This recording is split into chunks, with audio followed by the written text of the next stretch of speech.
अस्सलाम वालेकुम नाज़रीन, आप देख रहे हैं ARY सुपर न्यूज HD और मैं हूं आपकी मेजबान राबिया खान। नजर डालते हैं आज की अहम खबरों पर। खबर शामिल करते हैं ठट्टा से। हमारे ARY सुपर न्यूज HD के नुमाइंदे क्राइम रिपोर्टर गुलाम हुसैन शाह की रिपोर्ट के मुताबिक SHO ताबीजी मुबीन परिहार और उसके कारिंदे हाजन डाहरी का कारनामा। एक गरीब जो रद्दी कागज बेचकर अपना पेट पालता है, उससे 2 लाख रुपए भत्ता न मिलने पर SHO ने उसके पार्टनर की फैक्ट्री में तैयार होने वाले गुटखे की 2-3 पुड़ियां रखकर उसके खिलाफ झूठा FIR दर्ज कर दिया।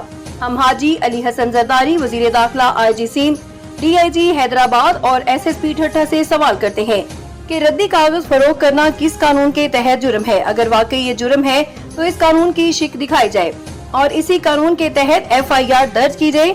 मगर फिर उस गरीब की फैक्ट्री से गुटखा क्यों निकाला गया, जबकि गरीब के पास गुटखा था ही नहीं। लिहाजा ये FIR झूठी और नाजायज है। न सिर्फ ये बल्कि SHO की जानिब से दर्ज करदा 99% FIR झूठी होती हैं। जो भी शख्स इसे रिश्वत नहीं देता उस पर झूठा गुटखा रख कर केस बनाता है। इस बात की भी तहकीक होनी चाहिए कि ये गुटखा कहां से लाता है। यकीनन इसकी हदूद में गुटखे की फैक्ट्रियां चल रही हैं और खुलेआम इसकी खरीदो फरोख्त हो रही है, इसलिए झूठी FIR में भी वही गुटखा डाल देता है।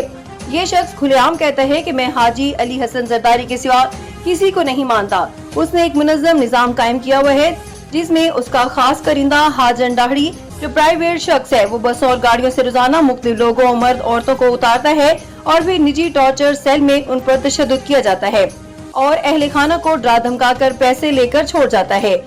जो उनके मुतालबात पूरे नहीं कर पाता उस पर झूठा गुटखा डालकर केस बना देते हैं, जैसा कि इस गरीब रद्दी फरोश के साथ किया। हाजन ने उसे बस से उतार कर अगवा किया, 2 लाख रुपए मांगे। जब गरीब ने नहीं दिए तो उस पर झूठा गुटखा रखकर FIR दर्ज की गई। मजीद तहकीक करने पर पता चला कि वहां 8 और अफराद निजी टॉर्चर सेल में कैद थे, जिनमें से एक शख्स चौहड़ जात से ताल्लुक रखता था। उसे 5 किलो गुटखे का इल्जाम लगाकर चालान किया गया क्योंकि वो भी पैसे नहीं दे सकता। एक औरत से 80,000 मांगे गए, जो ना देने पर उस पर भी गुटखे का झूठा केस बनाया गया। इसी तरह 3 लोगों से बड़ी रकम तावान के तौर पर लेकर छोड़ दिया गया और बाकियों पर झूठे गुटखे के केस बनाए गए। मजीद तहकीकात में मालूम हुआ कि ये सब कुछ उसकी तैनाती के बाद से जारी है। इसका प्राइवेट कारिंदा हाजन डाहरी गैर कानूनी तौर पर लोगों को उठाता है, तशद्दुद और डीलिंग साथ साथ करते रहे। जो पैसे दे देता है वो रिहा, जो नहीं दे सका उस पर झूठा गुटखा और FIR।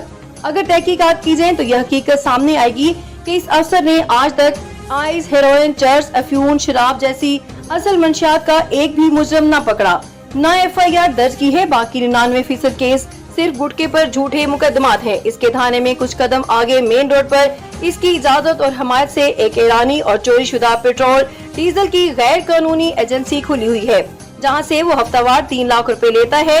वो वाटर वर्क्स के बंगले पर भी गैर कानूनी कब्जा किए हुए है। उसकी हदूद में गुटखा, हेरोइन, चर्स, आइस, अफ्यून खुलेआम बेची जा रही है। जुआ के अड्डे चल रही हैं। हर किस्म की समाजी बुराई और मंशियात से उसे 30 लाख रुपए से ज्यादा हफ्तावार आमदनी हो रही है। चोरी शुदा सवारियां और गाड़ियां पकड़कर माल छुपाकर लाखों कमाता है, फिर झूठा सामान और गुटखा रखकर केस बनाकर खुद का हीरो जाहिर करता है। ये लिखने के लिए तवील दास्तान दरकार है, लेकिन मुझे हैरत है कि हाजी अली हसन जरदारी जैसे शरीफ इंसान एक करप्ट तरीन SHO की हमायत कैसे कर सकते हैं, जो पूरे जिले में हाजी साहब के साख को नुकसान पहुंचा रहा है और अवाम के लिए एक नासूर बन चुका है। हम हाजी अली हसन जरदारी, वजीर दाखिला ज़िया लंजार, IG सिंध गुलाम नबी मेमन, DIG हैदराबाद तारिक रज़ाक धारीजो से मुतालबा करते हैं कि SHO ताबीजी मुबीन परिहार को फौरी तौर पर हटाया जाए, उस पर इंक्वायरी बिठाई जाए, उस पर बरतरफ किया जाए। उसके प्राइवेट कारिंदे हाजन डाहरी को गिरफ्तार करके उस पर सरकारी काम में मुदाखलत और अगवा बराए तावान के मुकदमात कायम किए जाए और रद्दी वाले बेगुनाह गरीब पर दर्ज झूठी FIR को खत्म किया जाए।